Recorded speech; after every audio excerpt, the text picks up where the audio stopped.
15 fandarana vaovao izay vokarin'ny fandarana mahery iresahana ny tontolon'ny taranja baolina lavalava arahanao isaky ny zoma hariva amin'ny lorana sasany famerenana isaky ny sabotsy maraina tontolon'ny taranja baolina lavalava arahany fotsiny no iresahantsika mandritra ny 7 minitra ndao ary 15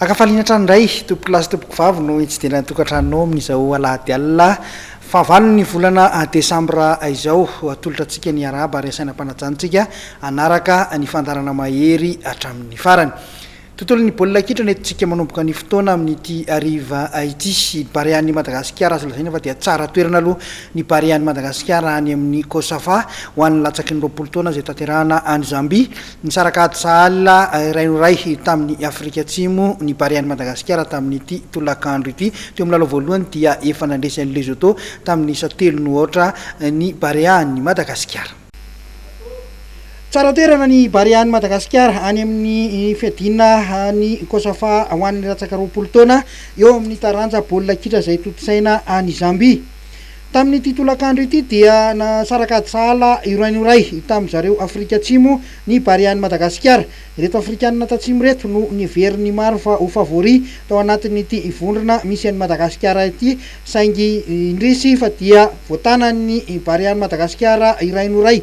Marina fa isika malagasy no napiditra ny baolina voalohany teo amin'ny minitra fa 5-20 izay baolina tafiditry avizara.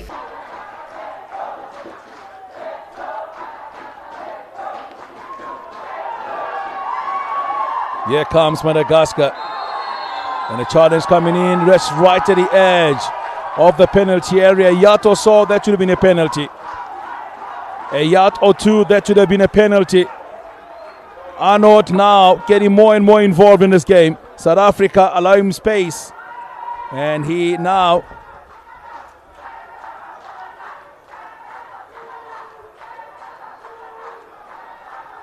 that's very tight, I have to say, very close to having a penalty.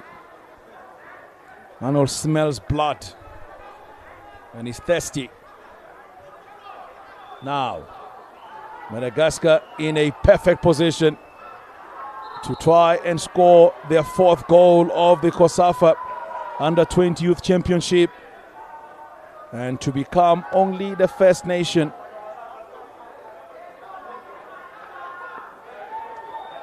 to score against South Africa in the group stages rather. And the nations have already been able to do so in the last 2 editions or 3. Has been Zambia. Shansen into the back of the net. Tany amin'ny mitra fa 7-70 voasalan zareo Afrikanina Atsimo ny isa teny amin'ny slaitra be. Looks like he replaced the player. Apollos plays a long ball. In fact, the player that's injured is sitting just outside. South African dugout. Mkiva! And Kiva finds the back of the net. Kiva finds his 2nd goal for South Africa at the COSAFA Under-20 Youth Championship. What a pass. And a level matters. The ball that was played in Kiva has been very quiet today. Closed down, lost out a lot. Tamin'ny ankapobeny dia azo lazaina ny fandanja tsara ny lalaon'ny rotota ary hita onana tombo mihitsy aza ny Barea teo amin'ny fizaram-potoana voalohany saingy tsy natafiditra baolina mihitsy. Nanindry mafy zareo Afrikanina Atsimo vao nasahala ny isa tamin'ity fotoana ity. Teo amin'ny lalao voalohany dia efa nandresy any Lesotho tamin'ny isa 3-0 ny Barea ny Madagasikara baolina tafiditry Todsoa Arnaud ary iraika. Ny talata izao ndray no hiatrika ny lalao fahatelo farany ny Barea ny Madagasikara izay ifandona amin'ny zareo Mauritiana.